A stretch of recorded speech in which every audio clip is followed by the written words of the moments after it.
Hi everyone, my name is Jessie and today I'm going to be doing a persuasive speech about the best things to do while you're in Laguna Beach as a local. So I'm about to share with you the best kept secrets of Laguna Beach.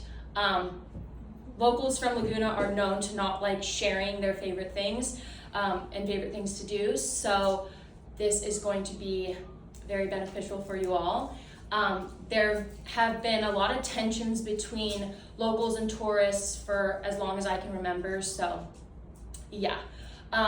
Laguna Beach is way more than just a vacation destination. It has very rich history and it consists of history about conservation, art, and also actually natural disasters that have kind of reshaped Laguna as a whole. So here's some fun facts. Laguna is 8.84 square miles. We have a population of about 23,000 people, and we were founded in 1927.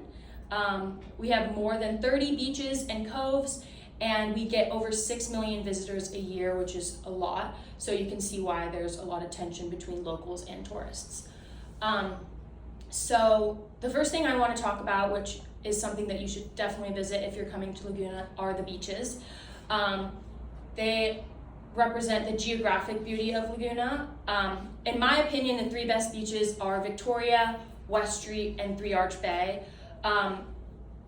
These beaches are not overcrowded by tourists. They're kind of kept secret by locals. And I actually live right near West Street, so I've grown up going to those beaches. And then Three Arch Bay is actually in a like private community, but if you get to go there, it's beautiful and so much fun. Laguna is also known for our expansive snorkeling spots. So we have lots of places where you can go and snorkel to encounter tiger sharks and fish and swim in the reefs and such. Surfing culture is also very big in Laguna. There's just a lot of history about it. And then tide pools as well. Tide pools are a big tourist attraction, and yeah, I love the tide pools, especially at West Street. They're really good. So for hiking, hiking is really big in Laguna because of the green belt. The green belt is 22,000 acres of protected land for wildlife and just like the land as a whole. So there is expansive history about the wildlife and stuff like that, and also just making sure that nobody can build around Laguna. So it's like 23 square miles of just wildlife, which is super cool. And then my top three favorite hikes are the water tank hike, Top of the World, and the cliff hike, which is actually right by where I live as well.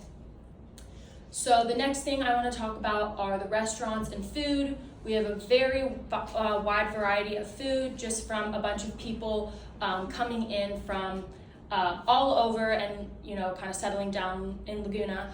So my three favorite spots are Alohana, which are acai bowls, Sea Butter, which is sushi, and then Heidelberg Cafe. Heidelberg has a really special place in my heart and a lot of people's hearts. Like right before my senior year, or the last day of my senior year, everyone from my grade kind of went to Heidelberg and we all ate there, and I know the owners, so super, super fun to go there. So I definitely recommend going there. Yeah, so the food and cuisine and culture are very diverse and kind of represents the Laguna as a group of people. So the next thing I want to talk about are the shops.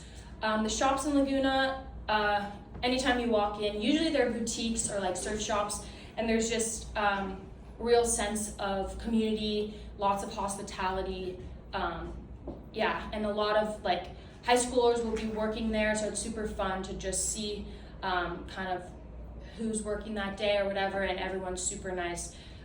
So yeah. And then the next thing I want to talk about are the galleries, the art galleries. So Laguna has a very rich history with art. My high school, we used to actually be the artists. Now we're the breakers, but we were the artists. So the biggest art gallery in Laguna is Laguna Beach Art Gallery. Ever since I was little, we would go take visits there every single year just to look at the art and see the collection growing. super cool to go there now, especially just because their collection is just so big. And then they also do walk-in like art classes, so that's really fun. And I've done a few of those and they're really fun. And then the next thing I want to talk about is Art Walk. Art Walk also has a very special place in my heart because I do it all the time. It's every Thursday night in Laguna, and I go with my family, and we just kind of walk around into each art gallery. North Laguna kind of has most of the art galleries, so you just go from each one and look at the art, and my mom loves art, so I love to do that with her. The next thing I want to talk about is the Sawdust Festival. I love the Sawdust Festival. If there's one thing that I will tell you to go and see as a local that's kind of more geared toward tourists, would be the Sawdust Festival. It's super fun. It comes in every winter and summer. So winter it's kind of more Christmas themed and winter holiday themed, and then in the summer it's just kind of art overall. Super fun. And yeah, I love going. So if you're going to Laguna, definitely check that out. And fun fact, we actually have over 100 art galleries. And we're a really small town, so that just goes to show how much art plays a role in our history and culture. So yeah, so there's 6 million visitors every single year, and you will not experience it like a local. So take everything that I say, and if you do get to spend 24 hours in Laguna Beach, go to the beaches, hike, eat food, and yeah, super fun. Don't waste your time in the super overcrowded areas, and take my advice and go see those fun beaches and go on those hikes. And yeah, so if you have 24 hours to spend in Laguna, spend it like this. Thank you.